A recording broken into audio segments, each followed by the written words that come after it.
আসসালামু আলাইকুম গাইস। তো চলে আসলাম আপনাদের মাঝে আজকে একটি নতুন ভিডিও নিয়ে। তো আজকে মূলত যাচ্ছি খুলনার উদ্দেশ্যে। তো আমি ঢাকার মিরপুর থেকে স্টার্ট করেছিলাম, এখন আছি কেরানীগঞ্জে। তো এখান থেকে আমরা মাওয়ার রাস্তা ধরে আমরা সোজা পদ্মা সেতু পার হয়ে চলে যাব খুলনার দিকে। তো চলুন কথা না বাড়িয়ে কোনো রকম ভিডিওটি শুরু করা যাক। তো গাইস, আমরা চলে যাচ্ছি খুলনার উদ্দেশ্যে। তো দেখতে পাচ্ছেন হয়তোবা সামনে অলরেডি জ্যাম পড়ে গেছে। আসলে সবারই বাড়ি যাওয়ার বাড়ি ফেরার একটা অস্থিরতা কাজ করছে, তো সেই ক্ষেত্রে সবাই যাচ্ছে। তো দেখি সামনে আমাদের জন্য আর কি কি অপেক্ষা করছে, সেই পর্যন্ত আমার সাথেই থাকে।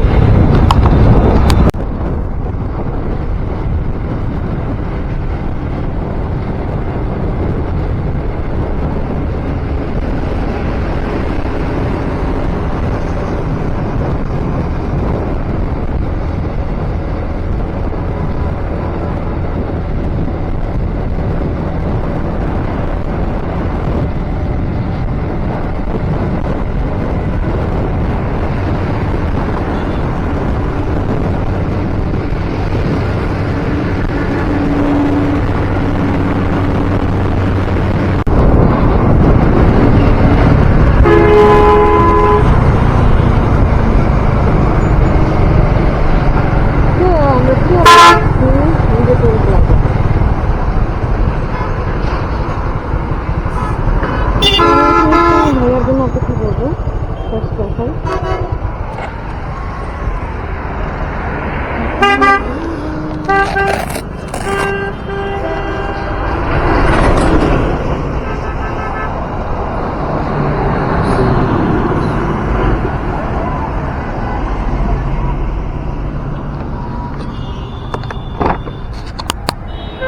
হ্যালো গাইস, আসসালামু আলাইকুম। আশা করি আপনারা সবাই ভালো আছেন। তো আজকে নিয়ে আসলাম আপনাদের জন্য একটি নতুন ভিডিও।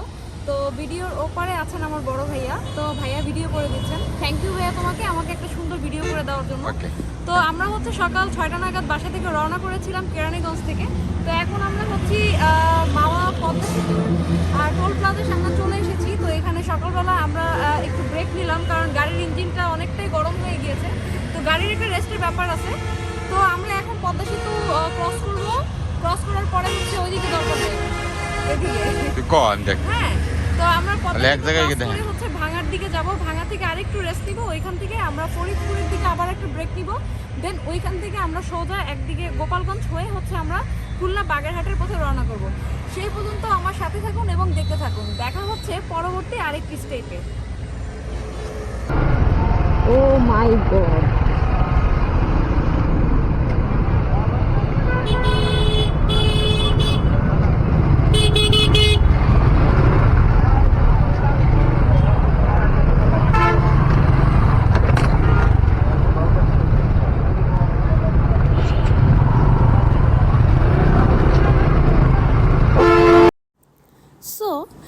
আমরা যখন টোল প্লাজাতে পৌঁছালাম, দেখলাম সেখানে বিশাল এক লাইন, যেখানে শত শত বাইক এবং গাড়ি প্লাস ট্রাক বাস সব কিছু সমবেত ছিল।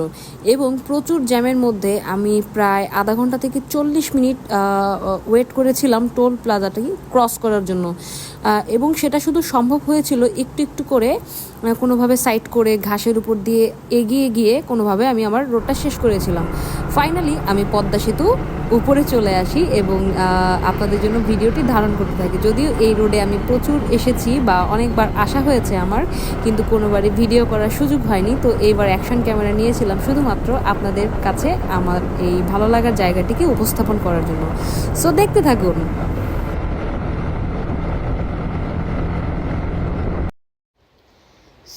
পদ্মা সেতু পার করে আমি এখন চলে এসেছি ভাঙাতে। তো ভাঙা থেকে আমি ফরিদপুর, গোপালগঞ্জ এবং বরিশাল রোড, যেটা হচ্ছে 3 রাস্তার মোড়, সেখান থেকে আমি গোপালগঞ্জের রুট ধরে চলে যাব খুলনার দিকে।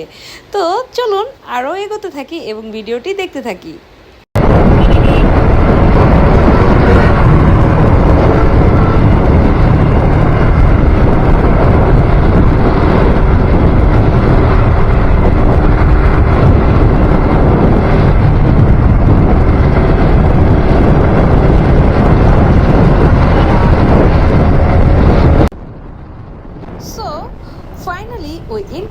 Gopalganj Road. So stay with me or watch the video.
Gopalganj. তো একটু পরে আমরা গোপালগঞ্জ ক্রস করে চলে যাব খুলনার দিকে। তো আপনারা দেখতে পাচ্ছেন যে দূরপাল্লার বাস অলরেডি আমাদেরকে বারবার ক্রস করে যাচ্ছে। তো এটা কিন্তু একটা ভয়ানক একটা সিচুয়েশন। তো আমি আপনাদের সবাইকে অ্যালার্ট করব, ঈদের সময় যখন আপনারা ঢাকা থেকে বাড়িতে যাবেন অথবা বাড়ি থেকে ঢাকায় আসবেন, অবশ্যই খুব সাবধানতার সাথে ক্যামেরাটা স্থির রাখুন। আচ্ছা, তাহলে অবশ্যই আপনারা হচ্ছে খুবই সাবধানতার সাথে সাবধানতা অবলম্বন করে আসবেন।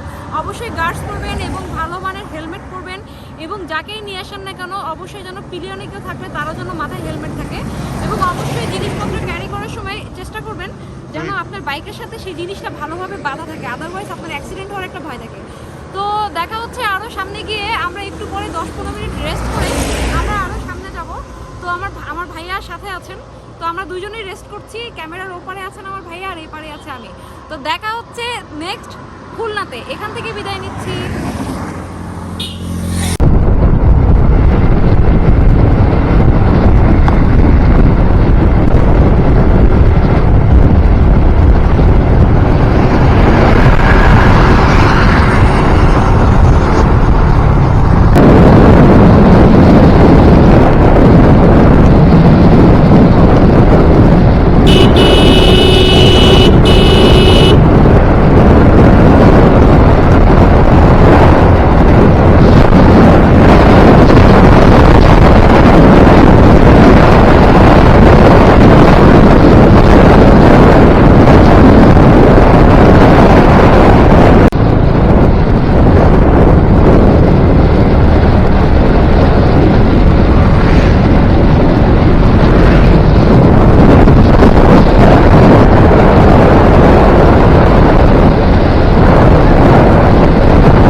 আছে বাগেরহাট রিচ করতে। এরপর ওইখান থেকে আরও 100 কিলো রান করতে হবে। বাগেরহাট ঢুকে গেলে মানে খুলনা শহরে ঢুকে গেলাম, ওইখান থেকে আর 100 কিলো রান করবো যেখানে যাচ্ছি। তো দেখা যাক সামনে কি আছে। তবে সবচেয়ে মজার বিষয় হলো ঢাকা শহরের মতো যখন আমরা রান করি বাইক, আমরা গরমে অস্থির হয়ে যাই, ধুলাবালিতে অস্থির হয়ে যাই। বাট সি এই রাস্তাগুলো এত সুন্দর, দুই পাশের মানে গাছপালার কারণে একটা ঠান্ডা আবহাওয়া, প্লাস হচ্ছে যে একটা মানসিক শান্তি, শারীরিক শান্তি। এতক্ষণ ধরে বাইক চালাচ্ছি, সত্যি কথা বলে মাঝে মাঝে একটু ঘাড় ব্যথা করতেছে, কিন্তু এছাড়া কিন্তু কোনো ক্লান্তি নাই, একটু ঘামতেছিও না। তো আলহামদুলিল্লাহ খুব সুন্দর একটা রাস্তা। আমি আশা করি যারা এই রুটে জার্নি করতে আসবেন, ট্যুর দিতে আসবেন, আপনাদের অবশ্যই ভালো লাগবে। আলহামদুলিল্লাহ ফাইনালি আমি খুলনা শহরে এন্টার করেছি এবং মনের মধ্যে অনেক আনন্দ কাজ করছিল। এবং খুলনা শহরটি আসলেই খুবই সুন্দর একটি রাস্তা এবং আশপাশটা এত সুন্দর যে আসলে মনে হচ্ছিল ড্রাইভিং দেখে আমি আশপাশের দিকে শুধু অপলক দৃষ্টিতে তাকিয়ে থাকি।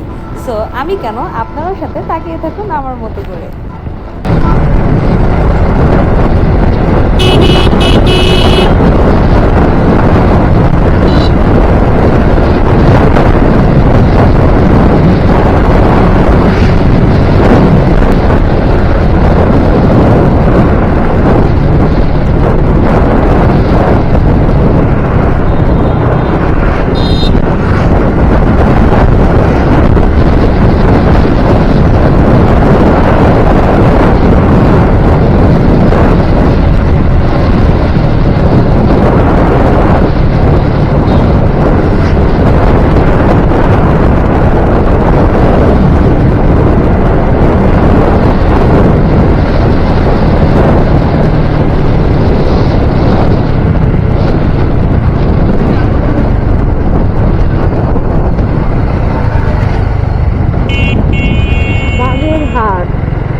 সো দেখতেই পাচ্ছেন ইতিমধ্যে আমি বাগেরহাটে পৌঁছে গিয়েছি। তো বাগেরহাট গিয়ে আমি আমার ভাইয়ার জন্য অপেক্ষা করছিলাম এবং তথাপি আমার কাছে একটা ফোন আসে ভাইয়ার যে আমাদেরকে ওখান থেকে হচ্ছে যেখানে যাওয়ার কথা ছিল সেখানে আমরা পরে যাব। বাট তার আরেকজন আত্মীয়, মানে আমার যে আত্মীয়র কাছে আমরা যাচ্ছিলাম, তার বাড়ি হচ্ছে মানে খুলনা থেকে আরও প্রায় 150 কিলো দূরে, মানে বরিশাল শহরে।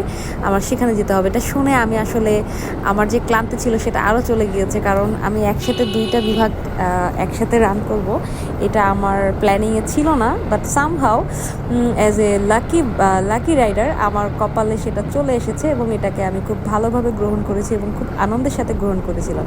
তো চলুন আপনাদের সাথেও আমার সেই সুন্দর অভিজ্ঞতাগুলো শেয়ার করতে থাকি।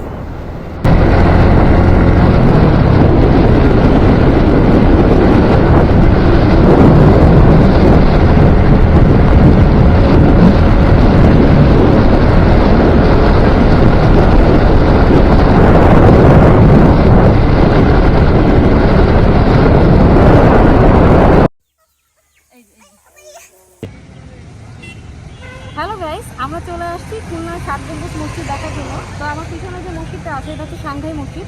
তো এখানে হচ্ছে আমরা এই যে ডান দিকে একটু রাস্তাটা দেখা, এই ডানে আমরা ইউটার্ন নিব। ডানে ইউটার্ন নিয়ে আমরা এখন 7 গম্বুজ মসজিদের ভিতরে চলে যাব। তো আপনাদেরকেও দেখাবো। তো চলুন ভিতরে গিয়ে আছে আমরা সবাই মিলে দেখে আসি। তো আমরা চলে এসেছি খুলনা বাগেরহাটের 7 গম্বুজ মসজিদে। আপনারা দেখতেই পাচ্ছেন আমার পিছনে 7 গম্বুজ মসজিদ আছে। তো আমি একটু বলে দেই এখানে ভিতরের এন্ট্রি ফির বিষয়ে। এখানে যদি পর্যটক মানে কোনো বিদেশি কোনো পিপল এখানে ঢোকে তাহলে তার জন্য টিকিট মূল্য হচ্ছে 300 টাকা এবং আমাদের দেশি যারা আছেন তাদের টিকিট মূল্য হচ্ছে 30 টাকা। আর একটু মজার বিষয় হলো স্টুডেন্ট যদি হয় এসএসসি বা এইচএসসি সেই ক্ষেত্রে তাদের টিকিট মূল্য হচ্ছে 10 টাকা করে। তো এই জিনিসটা আমার কাছে খুব ভালো লেগেছে, কারণ স্টুডেন্টদের কাছে টাকা পয়সা অ্যাভেলেবেল থাকে না, কিন্তু তাদেরকে দেখার সুযোগ করে দেওয়ার জন্য এবং সর্বনিম্ন মূল্যে রাখার জন্য আমি এই দর্শনীয় স্থানের কি বলে এটাকে কর্তৃপক্ষকে আমি ধন্যবাদ জানাবো। তো চলুন আমরা একে একে ভিতরে যাই এবং 7 গম্বুজের এই মনোরম পরিবেশগুলো উপভোগ করি। তো দেখি এখানে ভিতরে কি কি আছে, চলুন একসাথে যাওয়া যাক। আলহামদুলিল্লাহ, ৬০ গম্বুজ মসজিদটি আমার সামনে যখন ছিল আমি ভিতর থেকে খুবই ভালো অনুভব করছিলাম, খুব আনন্দ লাগছিল আমার। যেটা আমি বইয়ে পড়েছিলাম ছোটোবেলায় সেটা আজকে আমি নিজের চোখে দেখতে পাচ্ছি, শুধুমাত্র আমার সুস্থ সুন্দর বাইকটির জন্য, এবং আমি সুস্থ ছিলাম তাই আল্লাহর কাছে লাখো লাখো শুক্রিয়া। এবং সবচেয়ে মজার বিষয় ছিল আমি এই রাইডটি করেছিলাম সম্পূর্ণ একটা সাধারণ বা স্যান্ডেল বা স্লিপার যেটা বলতে পারেন, এটা পরে আমি ভ্লগ করেছিলাম। কারণ আমার কাছে ভ্লগিংটা হচ্ছে এনজয়িংয়ের জিনিস, এখানে শো অফ করার মতো কিছু নাই। এই তো আমি এটা আসলে এটা আমার কাছে খুবই ভালো লেগেছে। আপনাদের কাছে ভালো লেগেছে কিনা সেটা আমাকে জানাবেন।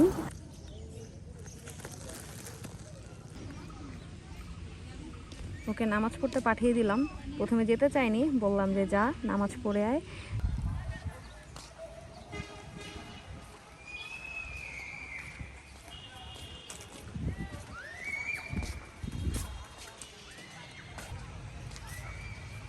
এখন আমরা চলে যাব ওই দিকটায়, ওখানে কিছু মসজিদ মাদ্রাসাও আছে, তো সেগুলো আমরা দেখব, ছোট্ট করে দেখাবো, কারণ বেশি দেখাতে গেলে আমার ভিডিওটা অনেক লং হয়ে যাবে, লং করা যাবে না।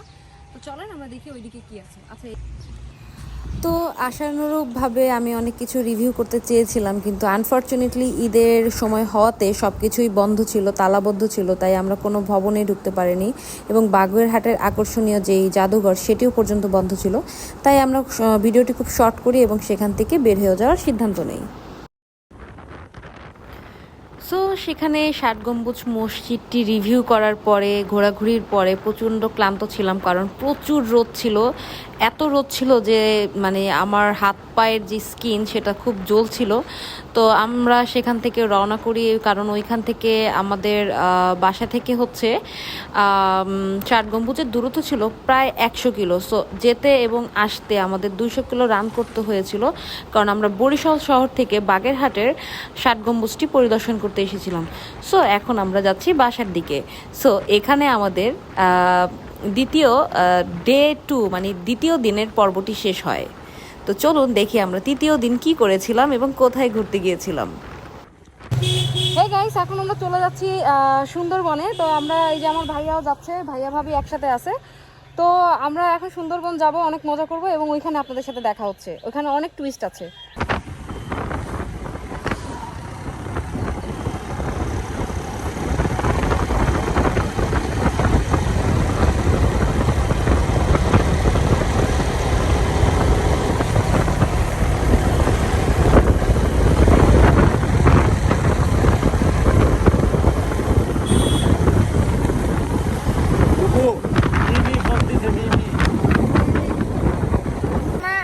আমরা এখন আছি এটা ওয়েটা, এই জায়গাটার নাম আমি ঠিক জানি না, এটা কি মোরলগঞ্জ, ঠিক আছে। তো এইখান থেকে আমরা মংলার দিকে যাচ্ছি, মংলা থেকে আমরা সুন্দরবন যাব। তো এই যে আমার সাথে 3 জন, আমার ভাইয়ার সাথে 3 জন, মানে আমার ভাইয়া সহ আর কি। 2টা বাইক নিয়েছি, বাইকে আছে আমরা 3 জন করে 6 জন, আমার দুই ভাতিজা আর এক ভাতিজি সহ আমার ভাইয়া ভাবি, আমরা 3 জন করে উঠে 6 জন কভার করেছি 2টা বাইকে। তো চলুন সামনে যাই, দেখি কি আছে আমাদের জন্য, কি অপেক্ষা করছে।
সপরিবারে। তো এখান থেকে আমরা সুন্দরবন যাব। সুন্দরবনে হচ্ছে আপনাকে 1.5 ঘন্টা টাইম দিবে। এই 200 টাকার মধ্যে আপনার যাওয়া এবং আসা 2টা খরচ কভার হবে। তো আশা করি আমাদের সামনে অনেক মজা হবে। আমি সেই সিচুয়েশনগুলোকে ভিডিও ধারণ করব। সেই পর্যন্ত আমাদের সাথে থাকুন এবং দেখতে থাকুন। দেখা হচ্ছে সুন্দরবনে।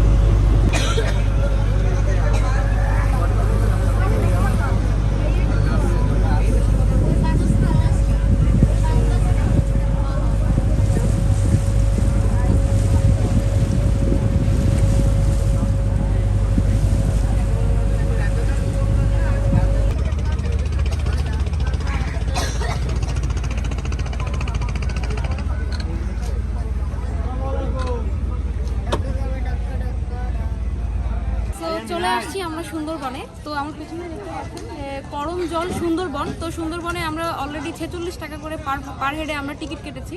তো 46 টাকা করে আমরা হচ্ছে 4 জন বড়রা আছি। আমাদের 184 টাকা বিল এসেছে। তো এখন আমরা ভিতরে চলে যাব। তো চলুন আমরা ভিতরে যাই এবং দেখি সুন্দরবনে আমাদের জন্য কি কি সুন্দর সুন্দর জিনিস অপেক্ষা করছে। ও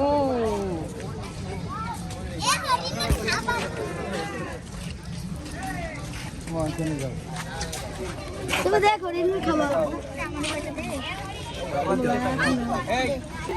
পাঁচ মুড়ে 20 টাকা, 5টা নেন 20 টাকা। আগে একটা নিয়েছে না? না এমনি সেটা নিছিল পোলাপান না। Yes. এই ওর কাছে দিয়েন না। 5টা না আরো 2টা দিবেন তো। ওই একটা নিয়েছে এই মেকার। এই আচ্ছা যা খাওয়া। হ্যাঁ নবী খান। ভাইয়া ভাইয়া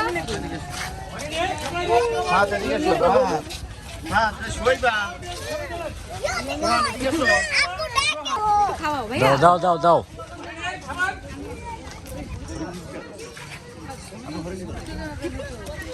নিয়ে এসে হইছে।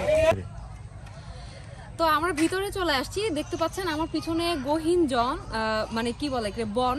তো আমরা এখন পেছনের দিকে যাচ্ছি। আস্তে আস্তে আমরা ভিতরে যাব আরো, এবং এই পরিবেশটাকে আমরা এনজয় করব এবং আপনাদেরকে সাথে নিয়ে এনজয় করব। গরম কিন্তু বেশ লাগতেছে, তারপরও ভালো লাগতেছে, কারণ এখানে আমার একটা মানে বাকেট লিস্ট প্লেস ছিল। তো আমি এখানে চলে আসছি আমার কাঙ্ক্ষিত পছন্দের জায়গায়, এবং আপনাদের সাথেও নিয়ে আসার চেষ্টা করেছি।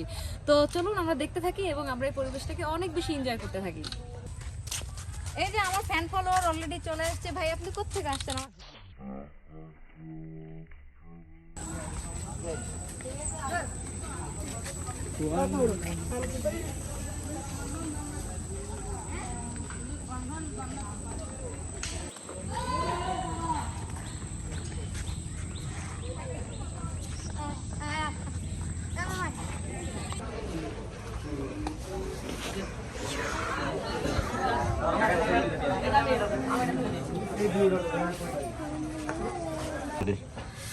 তো দেখতে পাচ্ছেন আমি অনেক উপরে চলে আসছি। এখান থেকে হচ্ছে পুরো যে ভিউটা আছে আপনার সুন্দরবনের পুরো ভিউটা হচ্ছে দেখা যায়, এখান থেকে খুব ক্লোজলি দেখা যায়।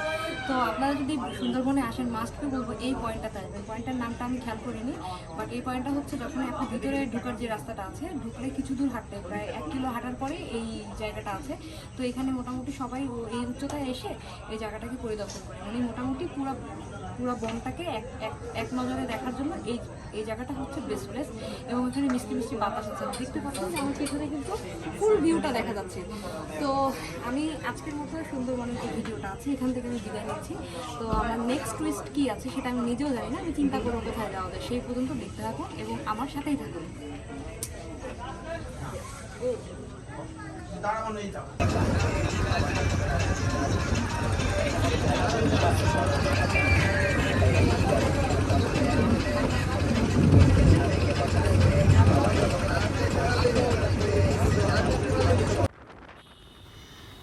সো বন্ধুরা, আমি এরপরে আর কোনো রাইড দেওয়ার প্ল্যান করিনি, কোনো নতুন প্লেস ঘোরার। তবে হ্যাঁ, খুলনা শহর এবং বরিশাল শহরে আমি টুকটাক করে ঘুরেছি। তবে ঈদের দিনগুলোতে আমি আমার আপন মানুষদেরকে সময় দেওয়ার ট্রাই করেছি। তো যাই হোক, এই ভিডিওগুলো আপনাদের জন্য করা হয়েছে যে আপনারা দেখবেন, আনন্দ পাবেন এবং উৎসাহ আমাদেরকে দিবেন, আমাদের মতো যারা ছোট ছোট ভ্লগার আছেন, যারা ভালো কিছু করার ট্রাই করছেন। তো আপনাদের কাছ থেকে কিছুই চাচ্ছি না, চাচ্ছি উৎসাহ এবং আপনাদের কাছ থেকে ছোট ছোট comments, like, comment, share, subscription. So আশা করি আপনারা পাশে থাকবেন এবং সাথেই থাকবেন এবং রেগুলার ভিডিও আমি দিতেই থাকবো। এবং নেক্সট আমি ভিডিও নিয়ে আসবো কিশোরগঞ্জ অস্ট্রগ্রামের। ইনশাল্লাহ আমি সেখানে খুব দ্রুতই যাব এবং আপনাদের জন্য একটা নতুন ভিডিও নিয়ে আসবো। সো সেই পর্যন্ত আমার সাথে থাকুন, দেখতে থাকুন এবং আমি আছি আপনাদের সাথে lady biker Dipu. So watch the video and let's do again. Tata.